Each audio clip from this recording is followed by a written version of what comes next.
Hello सबैजनाले नमस्कार। सन्चै आरामै हुनुहुन्छ होला। म पनि एकदम ठिक छु साथीहरू। आज चाहिँ मैले आफ्नै यहाँ दुबईमा अनि कबली अनि फर्सीहरू अनि टमाटरहरू उत्पादन गरेको थिएँ। त्यो मैले देखाउन जाँदैछु है। हेर्न सक्नुहुन्छ सबैजनाले।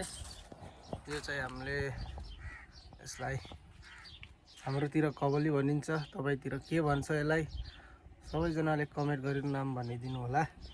हेर्न सक्नुहुन्छ यतिको राम्रो भएको छ। अब यसमा चाहिँ फल्ने अझ नै बाँकी नै छ। हेर्न सक्नुहुन्छ फुलहरू हालेको छ अनि त्यहाँतिर चाहिँ सानो चिचोला पनि छ, हेर्नुहोस्। अनि यतातिर चाहिँ टमाटर पनि उत्पादन गरेको छु मैले। हेर्न सक्नुहुन्छ टमाटर हरियो छ। अनि यो चाहिँ हाम्रो करेला है, यसले करेला भनिन्छ। यो चाहिँ करेला टमाटर हेर्न सक्नुहुन्छ साथीहरू। अनि यो चाहिँ मोरिङ्गा, यसलाई भनिन्छ मोरिङ्गा भन्छन् यसलाई। अनि यसले चाहिँ धेरै रोगहरू ठिक गर्छ भन्छन्। हेर्न सक्नुहुन्छ यो चाहिँ अहिले पलाएर एकदम हरियाली भएको छ।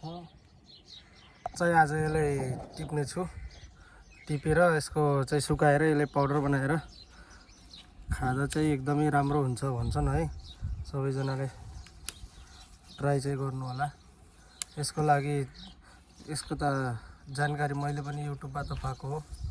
अनि धेरै फाइदा हुन्छ भनेर मैले चाहिँ अहिले चाहिँ यति नै लाँदैछु।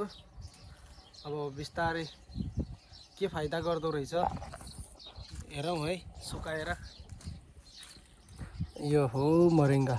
मैले चाहिँ टमाटर पनि उता पाकेर यस्तो भएको रहेछ, हेर्न सक्नुहुन्छ। यतिको चाहिँ पाकेको अनि अलिअलि दाग पनि रहेछ।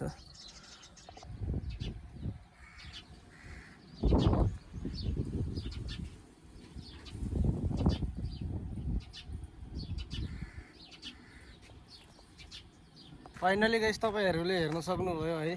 दुबईमा पनि धेरै उत्पादनहरू गर्न सकिँदो रहेछ। किनभने यहाँ सबै धनी भएको कारणले गर्दा कसैले केही गर्न दिँदैन। न आफूले गर्ने न अरूले गर्न दिने। त्यो भएर चाहिँ यहाँ केही पनि सब्जीहरू खेतीहरू गरिँदैन। अनि घाम पनि अब बढिसक्यो।